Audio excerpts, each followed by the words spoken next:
السلام عليكم ورحمة الله وبركاته. ازيكم يا حبايب قلبي؟ عاملين ايه؟ بجد وحشتوني. معايا بقى النهاردة هعمل كيكة بالبلح. ده في مقدار كيلو ونص بلح. بلح رملي عزه بقى اليومين دولت. ومعايا الصينية دهنها سمنة وحبة دقيق عشان الكيكة ما تلزقش. ان شاء الله هنعمل الطريقة دي وجربوها وهتعجبكم، وفيتامين مش قادرة اقول لكم. هنا في مقدار 3 كوبايات دقيق. طبعا انا نخلاه قبل ما احطه في المج ده. ان شاء الله الطريقة دي جربوها وهتعجبكم وجميلة. ومعانا 5 بيضات. هضرب كله مع بعضه في قلب الخلاط. تابعوا الخطوات واحدة واحدة وهتعجبكم. دي كوباية زبادي كبيرة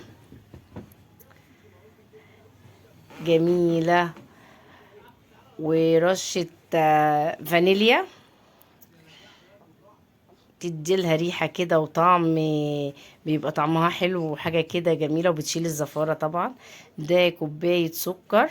انا بحط كوباية ونص. الناس اللي حابة كوباية واحدة تحط، الناس اللي بتحبها دلعة، ده حسب الاختيار بقى. وهنا دي استفندية اخدت القشر وكام فص كده عشان الزفارة. مش قادرة اقول لكم على الطعم والريحة يا حبايب قلبي. ان شاء الله الطريقة هتعجبكم وهنضربها كده في الخلاط. حاجة كده سريعة وما خدتش وقت مني وطعم حلو وهشة. هنا كوباية، نص كوباية زيت مع معلقة سمنة. انا بحب احط الاتنين مع بعض، ولو بزيت بس ما فيهاش اي مشاكل برضك، بيبقى الطعم تحفة بتاعها. وهنكمل الضرب في الخلاط يا حبايب قلبي. وجربوا الطريقة دي حلوة قوي، وعز البلح اليومين دولت مش قادرة اقول لكم. معانا بيكنج باودر برشه طبعا على الدقيق. بحطش اي حاجة، اللي هو بيكنج باودر على الدقيق. ورشة ملح صغننة كده. جربوا الطريقة دي هتعجبكم. طبعا هضربها بقى كده، انا ضربت كله. دي رشة الملح. الطعم تحفة ومختلف كده وطعم غريب وشكلها بيبقى جميل. هنا طبعا رصيت البلح بالطريقة اللي انتوا شايفينه كده، عامل زي الوردة. البلح تحفة تحفة والله العظيم. لازم يترص كده كله جنب بعضه بنفس الشكل اللي انتوا شايفينه ده. بتبقى طالعة بقى عاملة زي الورد. وهنا ضربت كل المحتوى بتاعها في قلب الخلاط وهنرشه مع بعض حبة حبة طبعا. والتقليبة اتجاه واحد للكيكة عشان تطلع معاكي هشة وجميلة وخفيفة. بيبقى كله اتجاه واحد. وهتعجبكم يا حبايب قلب ام عمر، وجربوها وهتدعولي والله العظيم. ان شاء الله هتعجبكم.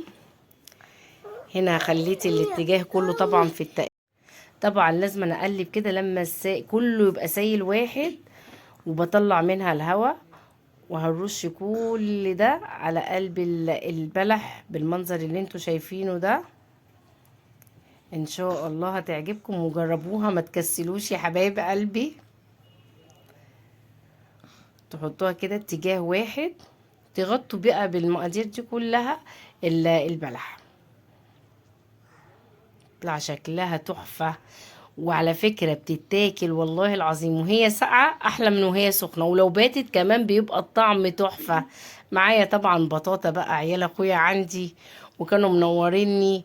وجايبه لهم بقى بطاطا مع صينية الكيك، يبقى كلها ايه في الفرن مع بعضه. طبعا هنا بعد ما طلعتها يا حبايب قلبي ما خدتش تلت ساعة في الفرن بتاع البوتاجاز. بصوا المنظر، بصوا الجمال. حاجة كده تفتح النفس، وحاجة شكلها تحفة وطعمها تحفة. وحاجة هشة كده وجميلة. انا هقطعها معاكم وهوريكم شكلها. وحاجة مغذية بقى مع البطاطا. وان شاء الله برضك هنعمل كيكة البطاطا مع بعض. البطاطا برضك اليومين دول عزها بقى، اللي مسلوقة واللي في صينية واللي مشوية. بطاطا مدلعة نفسها. هنا المنظر زي ما انتوا شايفين كده. بصوا المنظر الجميل. والريحة روعة، هشة كده وطرية وجميلة، والطعم تحفة. طبعا انا خدت الحتة دي بدوقها سخنة وجميلة، بس والله وهي ساعة جميلة برضه. وقولوا لي بقى، اعملوا لي بقى لايك وشير، وما تنسونيش يا حبايب قلبي في اللايكات الجميلة والتعليقات الحلوة.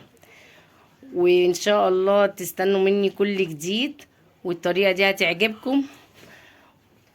وعايزة القناة بتاعتي تكبر بقى يا حبايب قلبي بيكم ومعاكم، وكل حاجة جميلة تعجبكم ان شاء الله. وجربوا طريقة البلح دي. يلا ومع السلامة حبايب قلبي.